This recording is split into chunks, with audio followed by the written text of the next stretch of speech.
السلام علیکم ورحمۃ اللہ.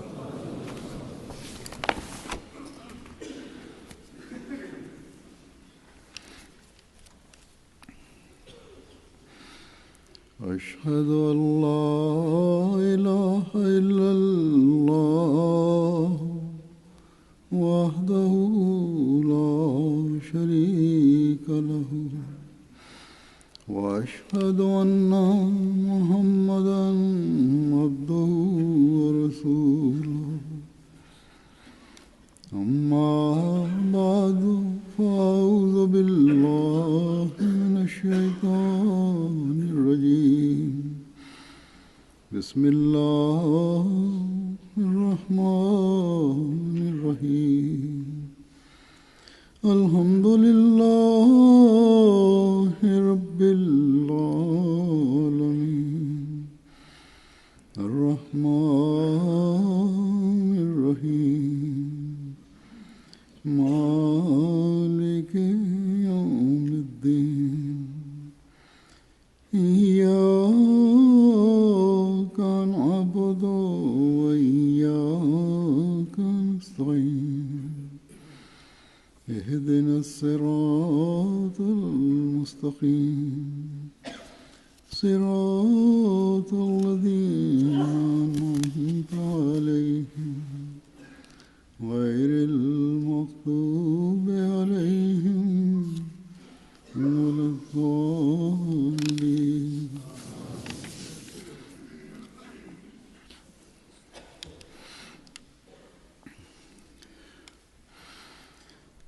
گزشتہ دنوں ایک جہاں اخباروں میں کالم لکھنے والے نے لکھا اور اسی طرح ایک آسٹریلین سیاستدان نے بھی کہا کہ اسلام کی تعلیم میں جو جہاد اور بعض دوسرے احکامات ہیں انہی کی وجہ سے مسلمان شدت پسند بنتے ہیں. اسلامی احکامات کے بارے میں گزشتہ دنوں UK کے بھی ایک حکومتی سیاستدان نے یہی کہا تھا کہ اسلام میں کچھ نہ کچھ تو شدت پسندی کے احکامات ہیں، سختی کرنے کے احکامات ہیں، جس کی وجہ سے مسلمانوں کا شدت پسندی کی طرف رجحان ہے. آج کل جو اسلام کے نام پر عراق اور شام میں شدت پسند گروہ نے کچھ علاقے پر قبضہ کر کے اپنی حکومت قائم کی ہے، اس نے مغربی ممالک کو بھی نہ صرف دھمکیاں دی ہیں بلکہ بعض جگہ ظالمانہ حملے کر کے معصوموں کو قتل بھی کیا ہے. اس کا میں گزشتہ خطبوں میں ذکر بھی کر چکا ہوں. اس چیز نے جہاں عوام کو خوفزدہ کیا ہے وہاں ان لوگوں کو جو بعض لیڈر ہیں ملکوں کے لا علمی کی وجہ سے یا اسلام مخالف خیالات کی وجہ سے اسلام کے خلاف کہنے کا موقع بھی دیا.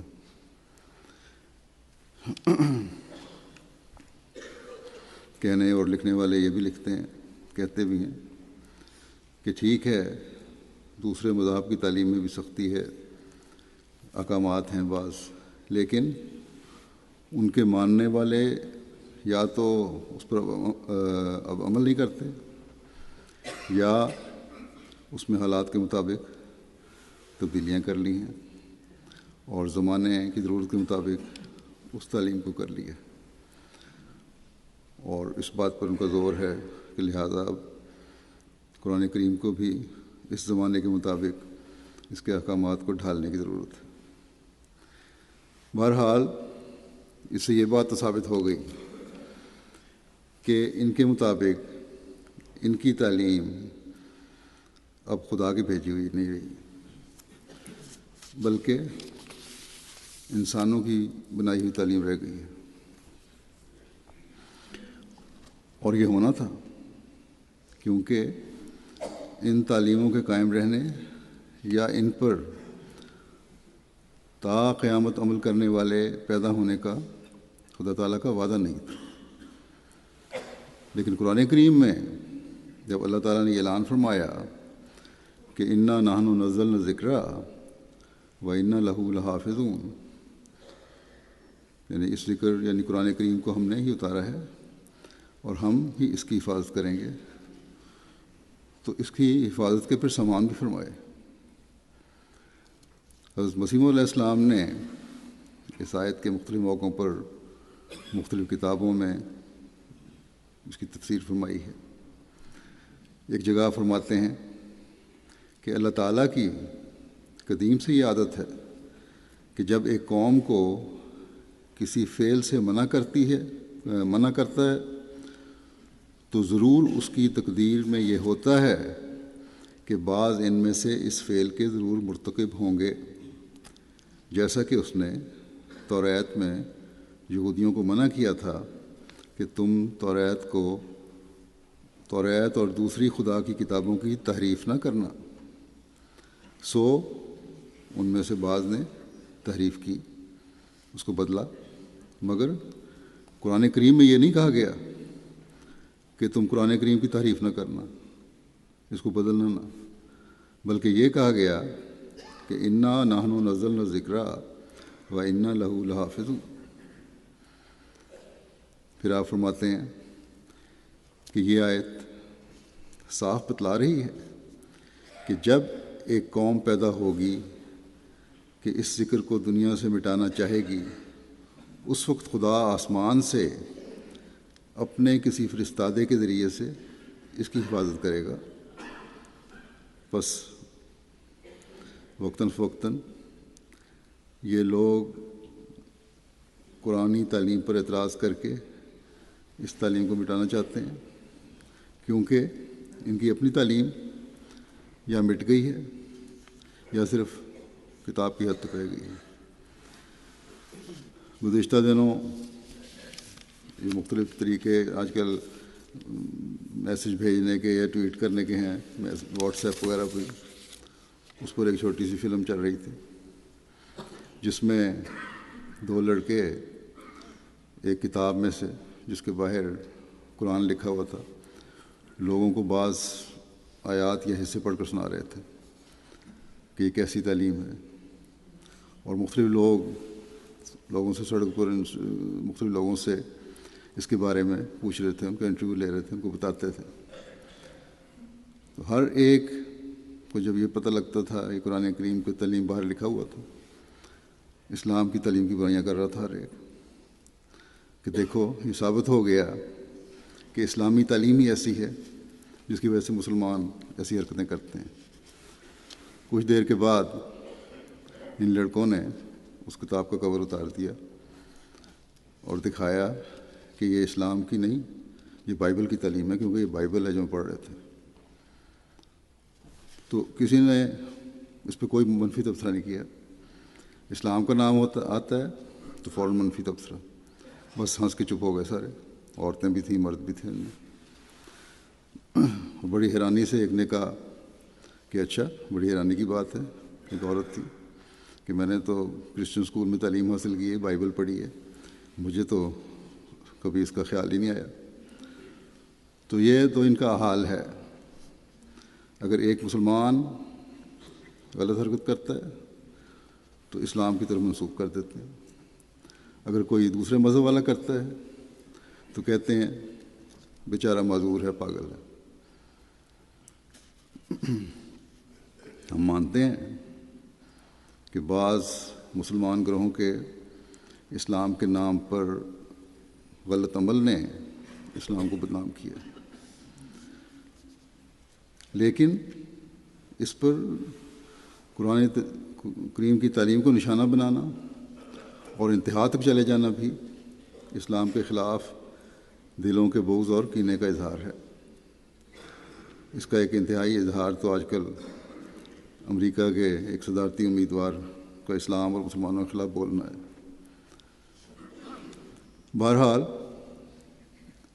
اسلام کے متعلق جو چاہے یہ بولتے رہیں، لیکن اسلام کی خوبصورت تعلیم کا مقابلہ نہ کسی مذہب کی تعلیم کر سکتی ہے اور نہ ہی ان کے اپنے بنائے ہوئے قانون کر سکتے ہیں۔ یہ کہتے ہیں کہ ہم نے حالات کے مطابق قانون بدل دیے۔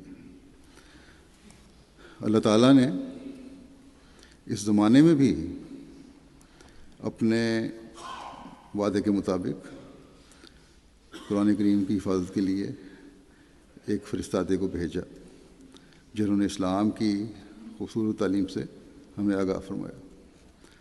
حضرت مسیح موعود علیہ الصلوۃ والسلام ایک جگہ فرماتے ہیں، قرآن کریم جس کا دوسرا نام ذکر ہے، اس ابتدائی زمانے میں انسان کے اندر چھپی ہوئی اور فراموش ہوئی صداقتوں اور ودیتوں کو یاد دلانے کے لیے آیا تھا۔ اللہ تعالیٰ کے اس وعدہ واسقہ کی روح سے کہ انا لہو لحافظون، اس زمانے میں بھی آسمان سے ایک معلم آیا جو آخرین منہم لما یلحقوا بہم کا مصداق اور موعود ہے، وہی ہے جو تمہارے درمیان بول رہا ہے۔ پھر آپ فرماتے ہیں، اللہ تعالیٰ نے جو انا نحن نزلنا ذکر و انا لہو لحافظون کا وعدہ دے کر قرآن اور اسلام کی حفاظت کا خود ذمہ دار ہوتا ہے، مسلمانوں کو اس مصیبت سے بچا لیا اور فتنے میں پڑنے نہ دیا۔ بس مبارک ہیں وہ لوگ جو اس سلسلے کی قدر کرتے اور اس سے فائدہ اٹھاتے ہیں، یعنی آپ کی جماعت میں شامل ہوئے۔ پھر آپ نے فرمایا کہ اللہ تعالیٰ نے اپنے وعدے کے موافق قرآن شریف کی عظمت کو قائم کرنے کے لیے 14ویں صدی کے سر پر مجھے بھیجا ہے۔ فرمایا کہ قرآن کریم کی تائیدیں اور نصرتیں ہمارے شامل حال ہیں، یہ آج کسی اور مذہب کے پیراؤں کو نصیب نہیں۔ بس یہ باتیں جہاں مخالفین اسلام کے اعتراضات کا شافی جواب ہے۔ ان کا یہ کہنا ہی کہ دوسرے مذہب زمانے کے مطابق اپنے آپ کو ڈھال چکے ہیں، اس بات کا اعتراف ہے کہ وہ مذہب مردہ ہو چکے ہیں۔ لیکن ساتھ ہی حضرت مسیح موعود علیہ السلام کے اس پرشوکت کلام میں مسلمانوں کو بھی دعوت ہے کہ اسلام پر حملے جو میڈیا اور تحریر و تقریر کے ذریعے سے ہو رہے ہیں اس زمانے میں، ان کا توڑ کرنے کے لیے اس شخص کے ساتھ رشتہ جوڑ کر اسلام کی خوبصورت تعلیم کی عظمت سے ان مخالفین کا منہ بند کریں جو اسلام پر دہشت گردی اور شدت پسندی کا الزام لگاتے ہیں۔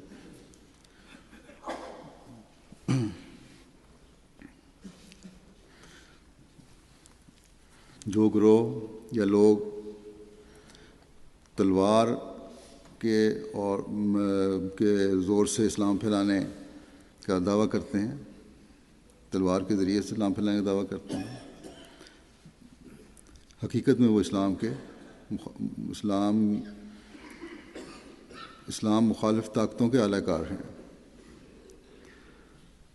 حضرت مسیح موعود علیہ السلام نے ہمیں واضح طور پر بتا دیا کہ یہ زمانہ تلوار کے جہاد کا زمانہ نہیں ہے، اور تلوار کے جہاد کی اجازت بھی ان مشروط حالات کی وجہ سے ملی تھی جو اسلام کے ابتدائی زمانے میں پیدا ہوئے تھے،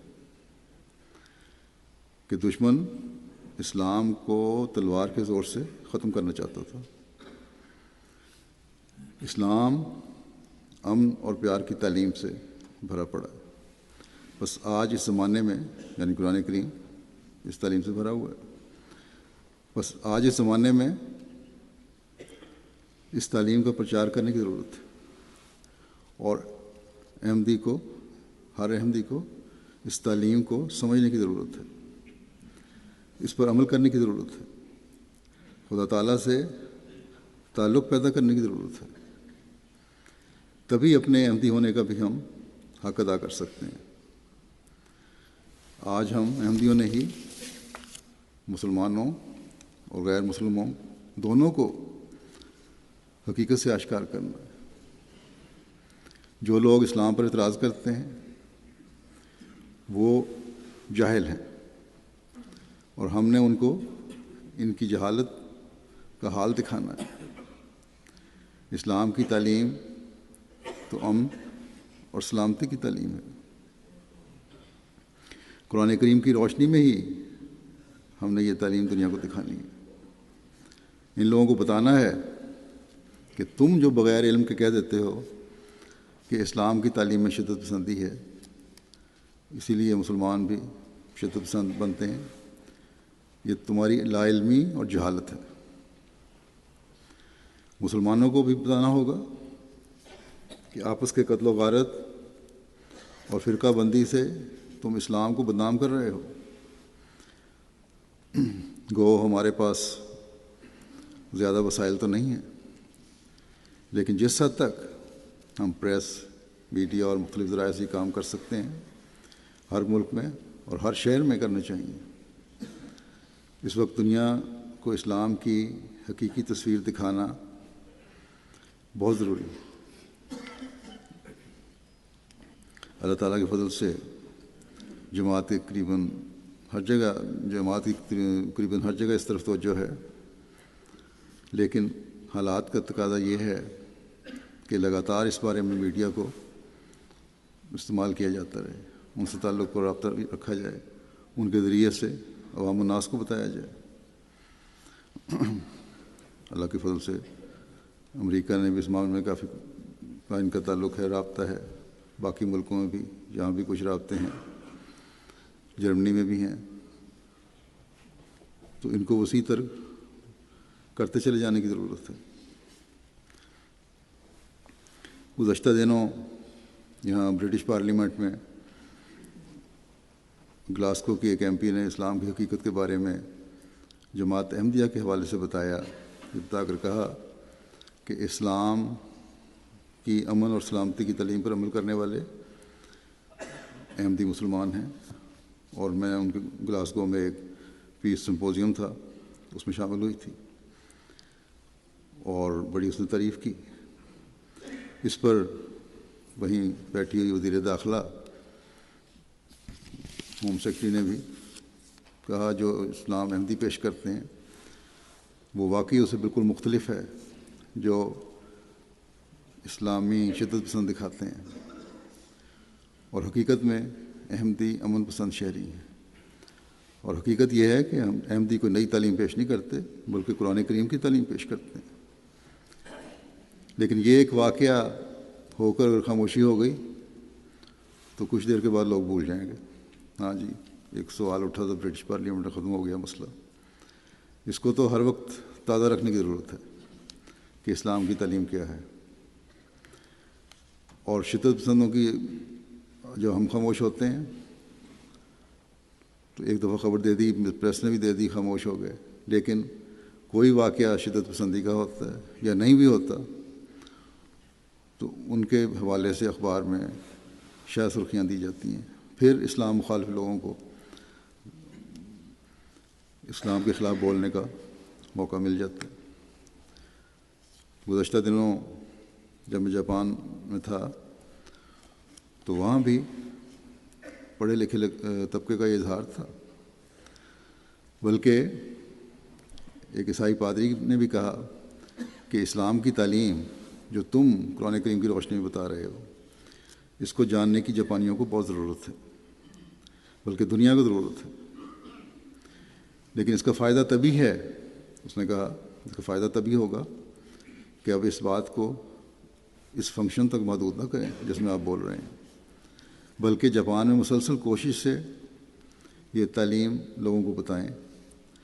بس اب انصاف پسند غیر بھی یہ کہہ رہے ہیں کہ خاموش نہ بیٹھ جاؤ، بلکہ لگاتار دنیا کے سامنے یہ تعلیم پیش کرتے رہو، تبھی فائدہ ہوگا۔ اب یہ جاپان جماعت کا بھی کام ہے کہ جامع منصوبہ بندی کر کے اس بات کو تازہ رکھیں اسی طرح یہاں بھی، اس ملک میں بھی، یو کے میں بھی، اور دنیا کے دوسرے ممالک میں بھی اسلام کی خوبصورت تعلیم کا ادراک جس طرح ہمیں حضرت مسیح موعود علیہ الصلوۃ والسلام نے کے ذریعے ہوا ہے اسے پھیلائیں۔ اس خوبصورت تعلیم کے سامنے کوئی ٹھہر ہی نہیں سکتا،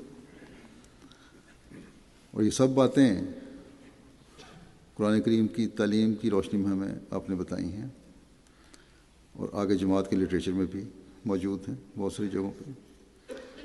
اللہ تعالیٰ نے قرآن کریم کی صحیح تشریح اور تفسیر کے لیے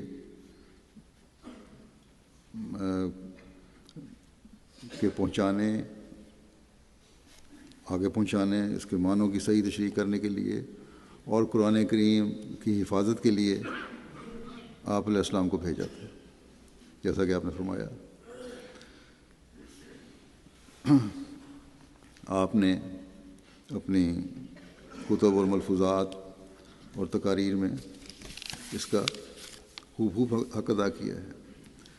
بس اس زمانے میں قرآن کریم کی حفاظت کا اللہ تعالیٰ نے آپ سے کام لیا ہے، حضرت مسیح موعود علیہ السلام سے کام لیا ہے، اور یہی کام ہر احمدی کا ہے کہ ہر طبقے اور ہر مزاج تک اس پیغام کو پہنچائیں، اور ہر جگہ اس کام کو سر انجام دیتے ہوئے آپ علیہ السلام کی بیعت میں آنے کا حق ادا کرے۔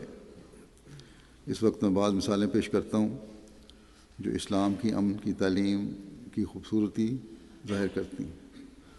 قرآن کریم میں اللہ تعالیٰ پہلے ایک فرماتا ہے ایک جگہ کہ لا اکراہ فی الدین، کہ دین میں کوئی جبر نہیں۔ پھر فرمایا وَلَوْ شَاءَ رَبُّكَ لَآمَنَ مَنْ فِي الْأَرْضِ كُلُّهُمْ جَمِيعًا وَلَوْ شَاءَ رَبُّكَ لَآمَنَ مَنْ فِي الْأَرْضِ كُلُّهُمْ جَمِيعًا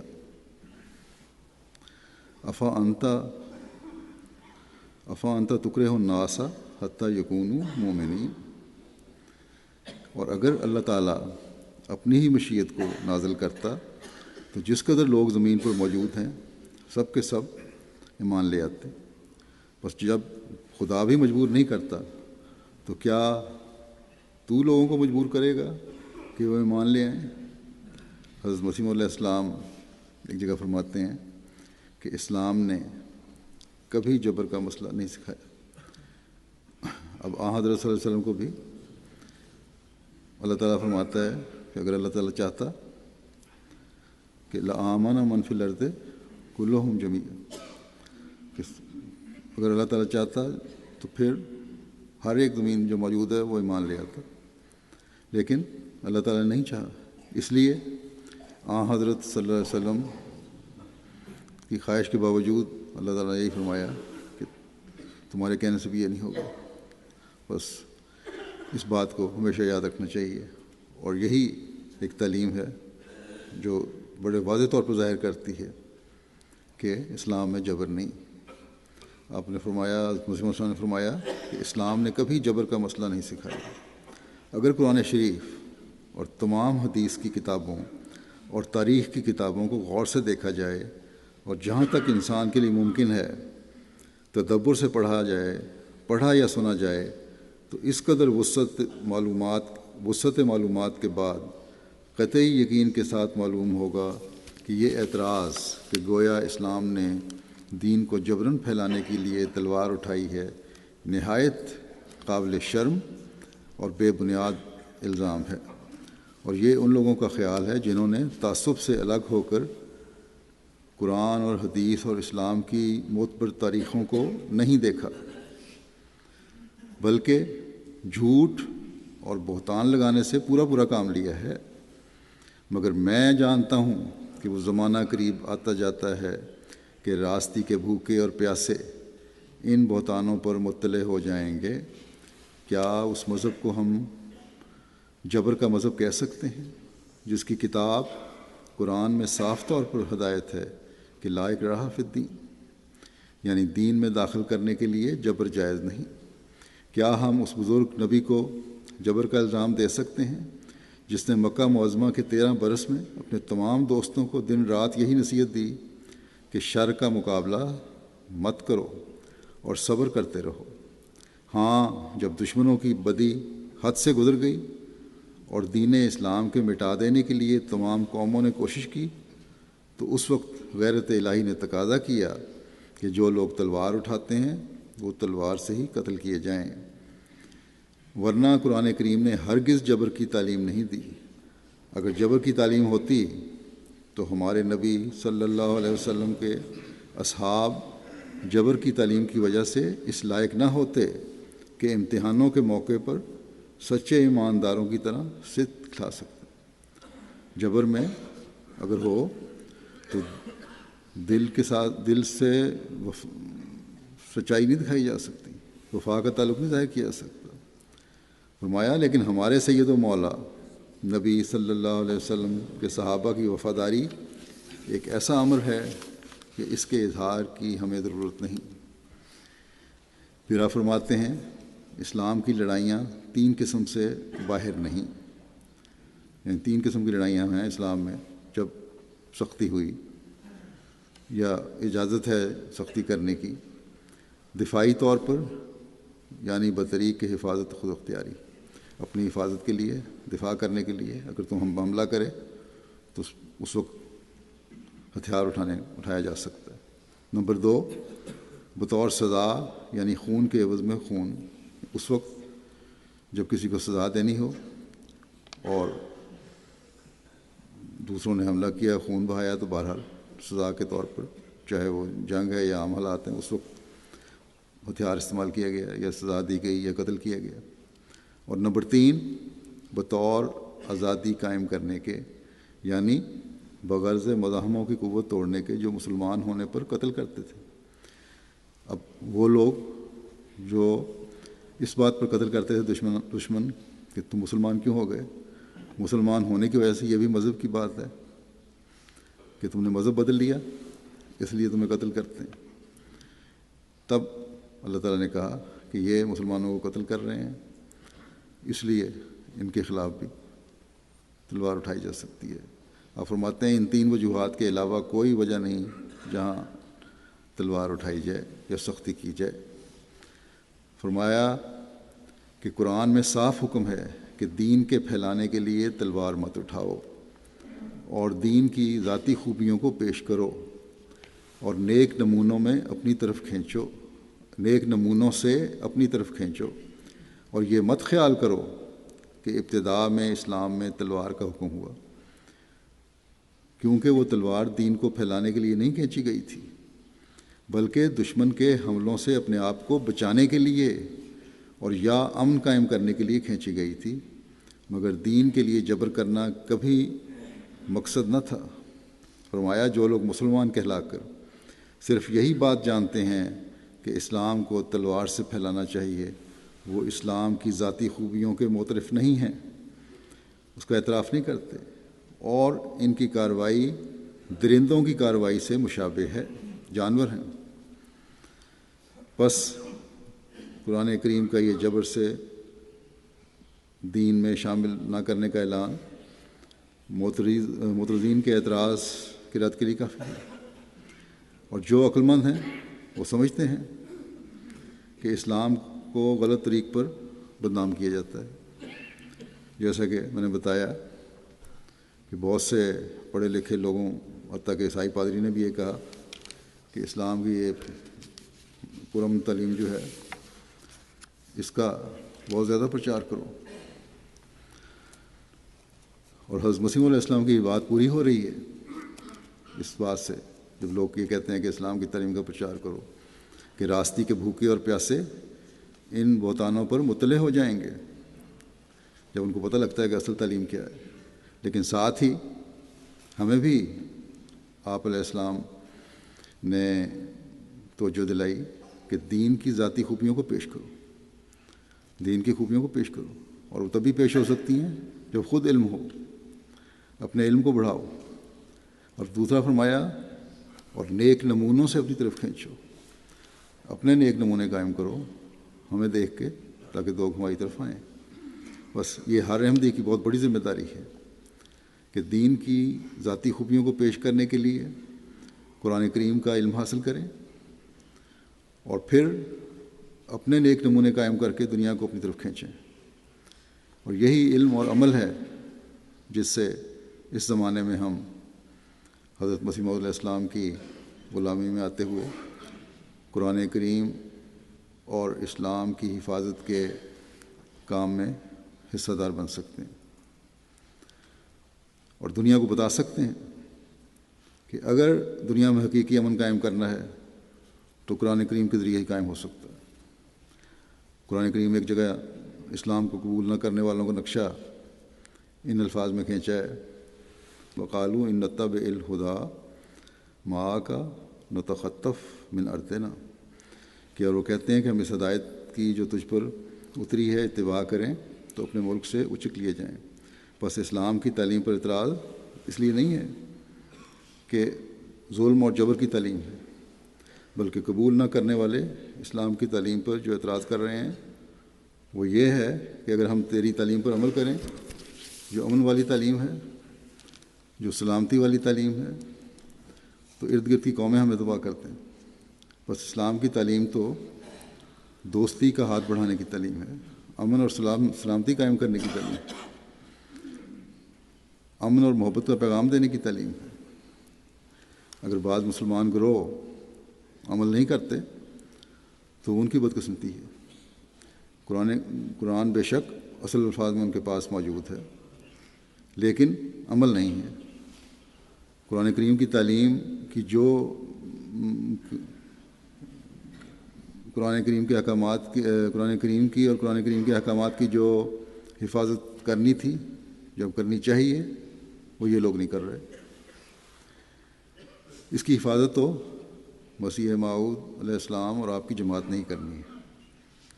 دنیا کو ہم نے اپنے علم اور عمل سے بتانا ہے کہ دنیا کو اپنی سلامتی اور امن کا خطرہ اسلام سے نہیں بلکہ ان لوگوں سے ہے جو اسلام کے خلاف ہیں۔ اور جیسا کہ حضرت مسیح علیہ السلام نے اس اقتباس میں فرمایا ہے جو میں نے پڑھا کہ یہ لوگ جو اسلام کو بدنام کرتے ہیں وہ جھوٹ اور بہتان سے کام لیتے ہیں، اور ان کا یہ جھوٹ اور بہتان اصل میں دنیا کی سلامتی کو خطرے میں ڈال رہا ہے۔ یہ لوگ اپنے مفادات کے لیے دنیا میں اپنی جغرافیائی اور سیاسی برتری حاصل کرنے کے لیے فساد برپا کیے ہوئے ہیں۔ مسلمان ممالک کے فساد میں بھی بعض بڑے ممالک کا حصہ ہے، اور اب تو مختلف مغربی میڈیا پر خود ان کے اپنے لوگ کہنے لگ گئے ہیں کہ مسلمانوں کی یہ شدت پسند تنظیمیں ہماری حکومتوں کی پیداوار ہیں، جو ہم نے عراق کی جنگ کے بعد یا شام کے حالات کے بعد پیدا کی ہیں۔ اس بات سے میں مسلمانوں اور ان لوگوں کو جو اسلام کے نام پر مسلمان کہلاتے ہوئے شدت پسندی کا اور اسلام کی غلط تعلیم کے اظہار کا مظاہرہ کر رہے ہیں بری زبان نہیں کرتا، لیکن اس آگ کو بھڑکانے میں بڑی طاقتوں کا بہرحال حصہ ہے۔ انصاف سے کام نہ لینے کی ایک بہت بڑی وجہ یہ ہے جس کی وجہ سے سب کچھ ہو رہا ہے۔ اب وہ زمانہ نہیں رہا کہ کسی بڑی طاقت کی طرف سے ایک بیان آ گیا اور دنیا نے تسلیم کر لیا، بلکہ ہر تجزیہ نگار کا میڈیا کے ذریعے ہر جگہ پہنچنا یا اپنے خیالات پہنچانا اب آسان ہو گیا ہے۔ ابھی بھی ایک طرف تو شدت پسندوں کو ختم کرنے کی باتیں ہوتی ہیں، ان پر بم گرائے جاتے ہیں، اور دوسری طرف ان کو اسلحہ پہنچانے والوں اور غلط ذریعہ سے مال پہنچانے والوں یا مالی ٹرانزیکشن کرنے والوں کی طرف سے ان لوگوں نے باوجود علم ہونے کے کہ کس طرح یہ سب کچھ ہو رہا ہے آنکھیں بند کی ہوئی ہیں۔ بس دنیا کے امن اور سلامتی کو برباد کرنے والے صرف یہ مسلمان گروہ ہی نہیں ہیں جو اسلامی تعلیم کے خلاف چلتے ہوئے ظلم و فساد کر رہے ہیں، بلکہ بڑی حکومتیں بھی ہیں جو اپنے مفادات کو اولیت دیتی ہیں اور دنیا کا امن ان کے نزدیک ضمنی اور ثانوی چیز ہے۔ ایک حقیقی مسلمان تو یہ جانتا ہے کہ خدا تعالیٰ سلام ہے،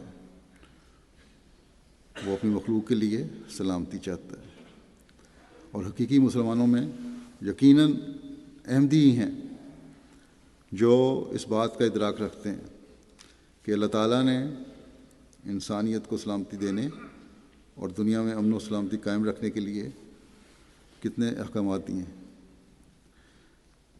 کتنی زیادہ رہنمائی فرمائی ہے۔ خدا تعالیٰ ایک جگہ قرآن کریم میں فرماتا ہے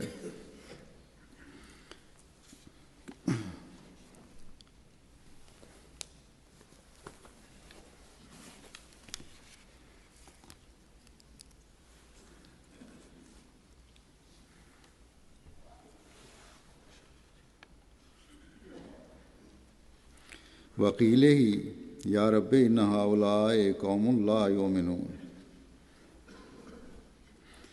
فاصفح عنہم وقل سلام فسوف یعلمون۔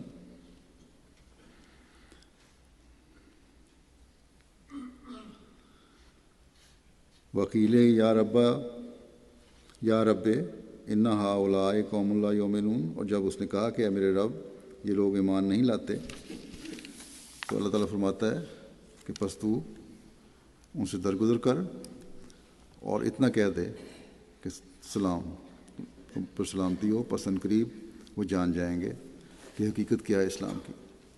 بس یہ ہے قرآن کریم کی تعلیم کہ جب حضرت صلی اللہ علیہ وسلم کی طرف حضرت صلی اللہ علیہ وسلم اللہ تعالیٰ کی طرف بلاتے ہیں تو سننے والے انکار کرتے ہیں۔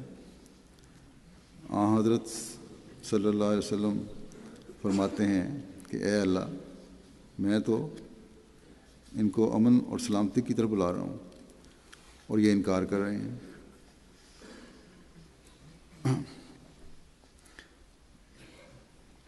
بلکہ صرف یہ انکار ہی نہیں کر رہے، یہ ایسی قوم ہے جو نہ صرف ایمان نہیں لاتی، سلامتی کے پیغام کو نہیں سمجھتی، بلکہ الٹا مجھے امن نہیں دیتی، ہم مسلمانوں کی سلامتی کو بھی برباد کر رہی ہے۔ اللہ تعالیٰ فرماتا ہے کہ فاصفح عنہم، کہ ان سے درگزر کر، ان کو سمجھ نہیں ہے، یہ عقل نہیں رکھتے، بیوقوف لوگ ہیں، غصے میں آ جاتے ہیں۔ ان کی یہ باتیں سن کر کہہ دے کہ میں تو تمہارے لیے سلامتی لایا ہوں اور میرا پیغام سلامتی کا ہے اور یہی پیغام میں پہنچاتا رہوں گا۔ بس حضرت صلی اللہ علیہ وسلم کو تو اللہ تعالیٰ نے یہ حکم دیا قرآن کریم میں کہ اسلام مخالفین کی تمام زیادتیاں دیکھ کر اور سہ کر صرف یہ جواب دے کہ میں تمہیں سلامتی کا پیغام ہی دیتا ہوں اور دیتا رہوں گا تاکہ دنیا میں امن قائم ہو۔ بس جب حضرت صلی اللہ علیہ وسلم کے لیے یہ حکم ہے تو پھر ہر مسلمان کے لیے یہ حکم کتنا ضروری ہے۔ آج بھی جب یہ حالات ہیں تو ہمارا یہی فرض ہے کہ اسی طرح پیغام پہنچائیں۔ ہمارا کام امن اور سلامتی کا پیغام پہنچانا ہے، اور جیسا کہ حضرت مسیح علیہ السلام نے فرمایا کہ اگر اسلام کی طرف سے کبھی تلوار اٹھائی گئی تو وہ بھی حفاظت کے لیے اور امن قائم کرنے کے لیے اٹھائی گئی، کبھی ظلم کے لیے نہیں اٹھائی گئی۔ بس یہ سوال ہی پیدا نہیں ہوتا کہ قرآن کریم نے کبھی بھی اور کہیں بھی یہ حکم دیا ہو کہ جو تمہاری بات نہیں مانتا اس کے خلاف تلوار اٹھاؤ اور اسے تحت کر دو۔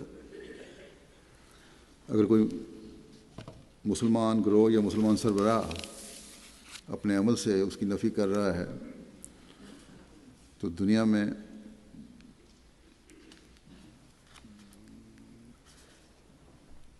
اس وجہ سے نفی کر رہے ہیں اور یہ کہتے ہیں کہ ہم دنیا میں امن قائم کر رہے ہیں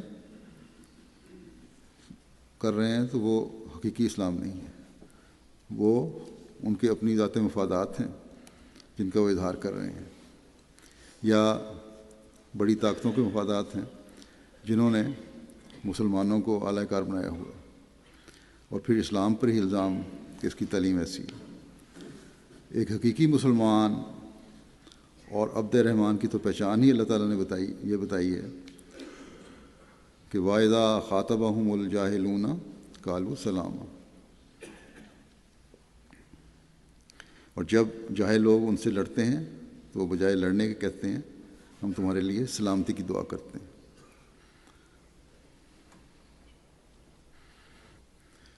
بس یہ قرآنی تعلیم ہے، اور یہی تعلیم ہے جو ہر سطح پر امن اور سلامتی قائم کرنے اور اس کے لیے کوشش کرنے کا حکم دیتی ہے۔ ہم میں سے ہر ایک کو، اور خاص طور پر نوجوانوں کو، کسی بھی قسم کے احساس کمتری کا شکار ہونے کی ضرورت نہیں۔ یہ اسلام ہے، اور صرف اسلام ہے جو دنیا میں امن و سلامتی کی ضمانت بن سکتا ہے، اور یہ قرآن کریم ہے، اور صرف قرآن کریم ہے جو امن اور سلامتی پھیلانے کی اور شدت پسندی کے خاتمے کی تعلیم دیتا ہے۔ بس اس تعلیم کا ادراک حاصل کرنے کی ہر ایک کو ضرورت ہے، اس تعلیم کو اپنے اوپر لاگو کرنے کی ضرورت ہے، اس تعلیم پر عمل کریں، اور جیسا کہ حضرت مسیح علیہ السلام نے فرمایا ہے کہ اپنے عملی نمونوں سے دنیا کو بتائیں کہ آج قرآن کریم کی حفاظت کے کام کے لیے اللہ تعالیٰ نے ہمیں توفیق بخشی ہے، اور یہ اس کا فضل ہے۔ قرآن کریم کی صحیح تفسیر اور تشریح ہی اس کی معنوی حفاظت بھی ہے، جس کے لیے اللہ تعالیٰ نے اس زمانے میں حضرت مسیح علیہ السلام کو بھیجا ہے، اور ہمیں آپ علیہ السلام کو ماننے کی توفیق دے کر اس کام کے لیے ہمیں چن لیا ہے، ہمیں بھی چن لیا، ہمیں بھی توفیق دی۔ بس یہ خوبصورت تعلیم دنیا میں پھیلانے کا کام سر انجام دینا ہر احمدی کی ذمہ داری ہے، اور اس ذمہ داری کی ادائیگی کے لیے ہر احمدی لڑکی، مرد عورت کو کوشش کرنی چاہیے۔ دنیا اس وقت آگ کے گڑھے کے جس دہانے پر کھڑی ہے، وہ کسی وقت بھی ایسے حالات ہو سکتے ہیں کہ وہ اس میں گر جائے۔ ایسے وقت میں دنیا کو اس آگ میں گرنے سے بچانے کی کوشش کرنا اور امن اور سلامتی دینے کا کام کرنا ایک احمدی کی ذمہ داری ہے، اور احمدی ہی کر سکتے ہیں۔ بس اس کے لیے کوشش کی ضرورت ہے، اور سب سے بڑی چیز اس مقصد کو حاصل کرنے کے لیے اللہ تعالیٰ سے خاص تعلق پیدا کرنا ہے، اس کے آگے جھکنا ہے، اس کا تقوی اختیار کرنا ہے، اس کا تقوی اپنے دلوں میں پیدا کرنا ہے۔ تبھی ہم اپنے آپ کو اور اپنی نسلوں کو بھی اور دنیا کو بھی امن اور سلامتی دے سکتے ہیں۔ ایسے ہی موقع کے لیے ان حالات کے لیے حضرت مسیح علیہ السلام نے فرمایا تھا کہ آگ ہے پر آگ سے وہ سب بچائے جائیں گے جو کہ رکھتے ہیں خدائے ذوالعجائب سے پیار۔ بس اس ذوالعجائب اور سب طاقتوں کے مالک خدا سے تعلق مضبوط تر کرنے کی ضرورت ہے، اور پیار میں بڑھنے کی ہمیں کوشش کرنی چاہیے اللہ تعالیٰ سے۔ اللہ تعالیٰ ہمیں اس کی توفیق عطا فرمائے، اور دنیا داروں کو بھی عقل دے کہ وہ خدا تعالیٰ کی آواز کو سنیں اور اپنی اصلاح کی کوشش کریں، اور تباہی کے گڑھے میں گرنے سے بچیں۔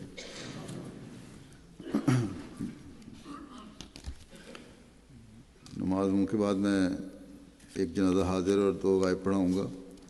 جنازہ حاضر مکرم عنایت اللہ احمدی صاحب کا ہے، جو 9 دسمبر کو ان کی وفات ہوئی تھی۔ انا للہ و انا الیہ راجعون۔ آپ مبلغ سلسلہ تھے، رہے بڑا لمبا عرصہ۔ ان کے والد کا نام اللہ بخش صاحب تھا، جو قادیان کے اللہ بخش اسٹیم پریس کے مالک تھے، اور عنایت اللہ احمدی صاحب کی پیدائش جنوری 1920 کی ہے۔ 5 سال کی عمر میں قادیان آ گئے، تعلیم اسلام قادیان میں داخل ہوئے۔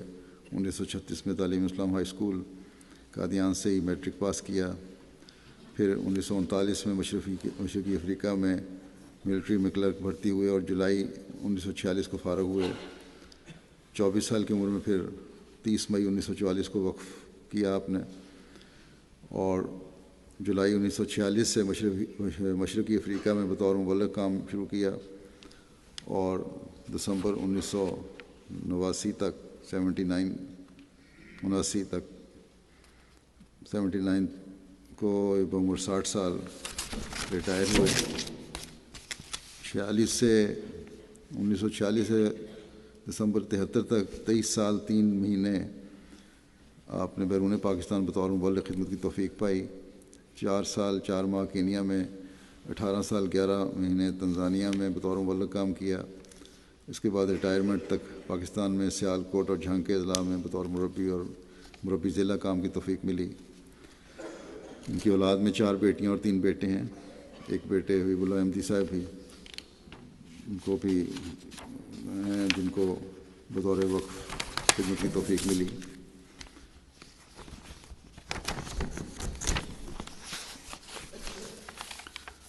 جب عنایت اللہ احمدی صاحب تنزانیہ میں تھے، وہاں جب کاموں میں وسعت پیدا ہوئی، 1947 میں خلیفہ مسیح ثانی رضی اللہ عنہ نے مکرم مولانا شیخ مبارک احمد صاحب مرحوم کی مدد کے لیے جو مبلغین بھیجے تھے، ان میں چودھری عنایت اللہ صاحب بھی شامل تھے۔ وہاں مختلف جگہوں پر انہوں نے خدمات سر انجام دیں۔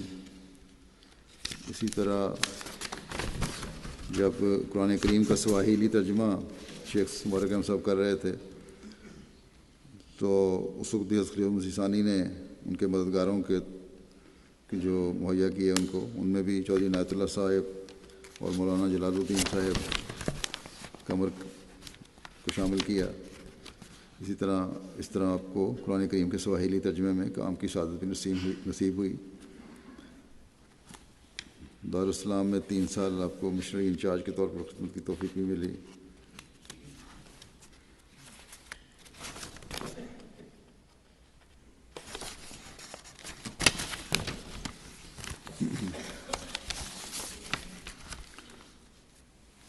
ایک دفعہ آپ اپنی ایک جماعت میں مسجد میں نماز پڑھانے کے لیے جا رہے تھے، بنگالی جماعت میں سائیکل پر جا رہے تھے، تو احمدی احباب نے بتایا کہ غیر احمدی امام اور دیگر لوگوں کا منصوبہ ہے، امام نے ان کو اپنے ساتھ ملا لیا ہے کہ مسجد کو جلانا ہے اور وہاں بلوا کرنا ہے، اس لیے آپ بنگالے نہ جائیں۔ اس پر آپ نے بڑا دلیرانہ جواب دیا کہ میں ضرور جاؤں گا، اور بہرحال سفر جاری رکھا۔ سائیکل پر جا رہے تھے، جیسا کہ انہوں نے کہا، راستے میں ایک جگہ بنگالے کا چیف ملا اور اس نے آپ کو سائیکل پر دیکھا تو اپنی کار روکی اور کار میں بیٹھنے کی دعوت دی۔ تو آپ نے کہا کہ نہیں، میں سائیکل پر جا رہا ہوں، ٹھیک ہوں۔ بہرحال چیف کے اصرار پر آپ اسی کار میں بیٹھ گئے اور چیف گاؤں میں لے کر آیا، اور راستے میں آپ نے چیف کو بتایا کہ جو گاؤں کی صورتحال کی خبر ان کو پہنچی ہے۔ اس پر چیف نے تمام لوگوں کو بلایا اور کہا کہ یہ ہمارے مہمان ہیں، اور مہمانوں سے بہرحال برا سلوک نہیں ہوگا، اور میں ایسا نہیں کرنے دوں گا، اور جو بھی ان کی مدد ہوئے گی میں کروں گا۔ امام کو بھی کافی سرزنش کی، اور بلکہ یہ بھی کہا کہ میں پیچھے نماز پڑھوں گا۔ چنانچہ جب نماز کا وقت آیا تو چیف نے ان کے پیچھے کھڑے ہو کے نماز پڑھی۔ بہت اثر تھا علاقے کے لوگوں پہ بھی ان کا، اور بڑے تعلقات وسیع تھے۔ اللہ تعالیٰ مرحوم کے درجات بلند فرمائے اور ان کی نسل کو بھی جماعت اور خلافت سے وفا کا تعلق قائم رکھنے کی توفیق دے۔ دوسرا جنازہ غائب ہے جو مولوی بشیر احمد صاحب کالا افغانہ مرحوم درویش قادیان تھے۔ 87 سال کی عمر میں ان کی 7 دسمبر کو وفات ہوئی۔ انا للہ و انا الیہ راجعون۔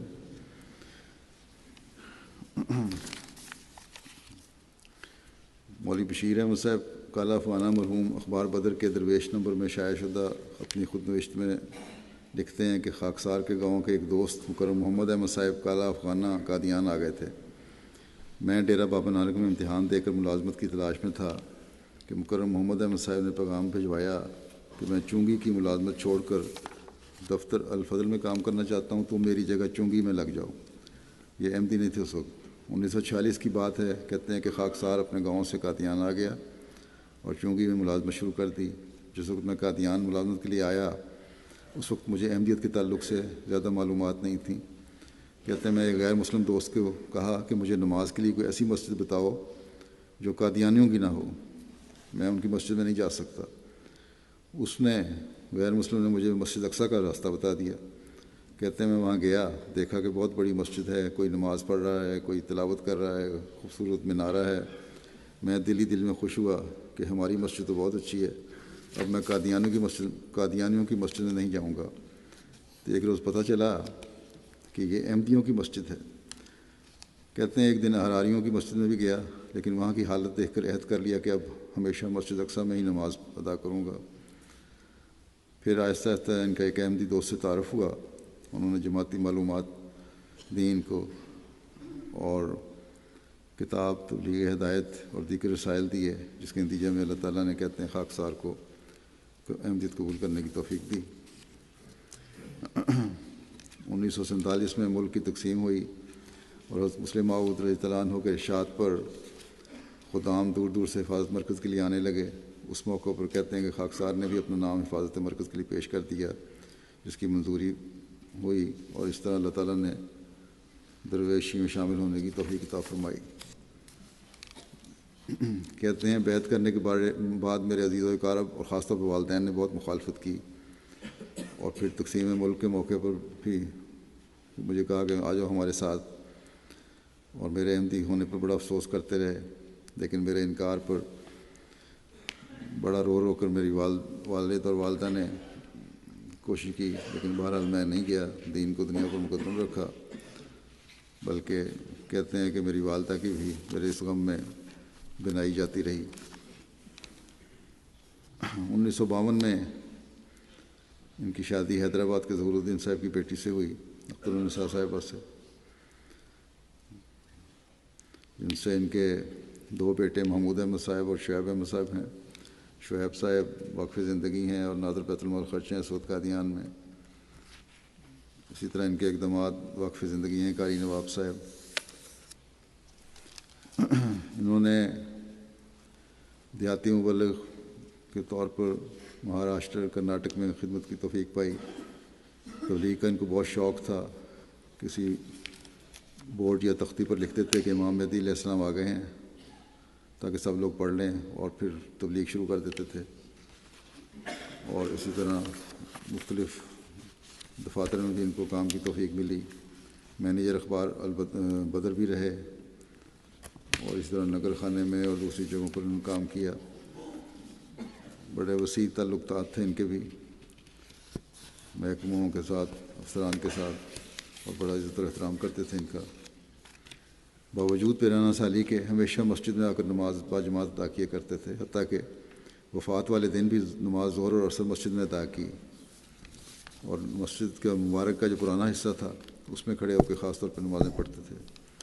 صاحب دعا رویا تھے، کشوف تھے، دعا گول شخص تھے، بہت ملنسار تھے، اور اکثر جو نئے واقفین زندگی ہیں نوجوان، وہ ان کی صحبت میں بیٹھ کر کافی فیض پایا کرتے تھے۔ اللہ تعالیٰ مرحوم کے درجات بلند فرمائے، اور ان کی اولاد کو بھی ان کی دعاؤں اور نیکیوں کا وارث بنائے۔ تیسرا جنازہ ہے مکرمہ سیدہ کانتا بیگم صاحبہ، اڑیسہ کی ہیں، جو ہمارے وقف زندگی ڈاکٹر طارق احمد صاحب جو اس وقت انچارج ہیں نور ہاسپٹل کے قادیان کے، ان کی والدہ تھیں۔ یہ 16 اکتوبر کو ان کی وفات ہوئی تھی۔ انا للہ و انا الیہ راجعون۔ بڑی قناعت پسند، سادہ مزاج، صابرہ و شاکرہ، غریب پرور، خوددار، نیک اور مخلص خاتون تھیں۔ اپنے بچوں کی اعلیٰ تعلیم اور اچھی تربیت کا انہوں نے بہت خیال رکھا۔ ان کے خامند سرکاری ملازم تھے اور محدود تنخواہ تھی ان کی، لیکن اس کے باوجود وہ اپنے غریب اور ضرورت مند عزیزوں کی بہت خدمت کرتے تھے، اور اس سلسلے میں مرحومہ کانتا صاحبہ کا بھی ان سے بہت تعاون تھا، کبھی انہوں نے اعتراض نہیں کیا بلکہ ہمیشہ حوصلہ افزائی کی۔ اللہ تعالیٰ مرحومہ کے درجات بلند فرمائے اور ان کی نیکیاں ان کی نسلوں میں بھی جاری رہیں۔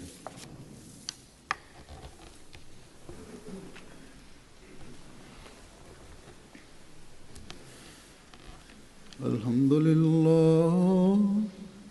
للہ نحمدہ ونستعینہ ونستغفرہ ونؤمن بہ ونتوکل علیہ ونعوذ باللہ من شرور انفسنا ومن سیئات اعمالنا من يهده الله فلا مضل له ومن يضلل فلا هادي له ونشهد أن لا إله إلا الله ونشهد أن محمدا عبده ورسوله عباد الله رحمكم الله إن الله يأمر بالعدل والإحسان وإيتاء ذي القربى وينهى عن الفحشاء والمنكر والبغي يعظكم لعلكم تذكرون اذكروا الله يذكركم وادعوه يستجب لكم ولذكر الله أكبر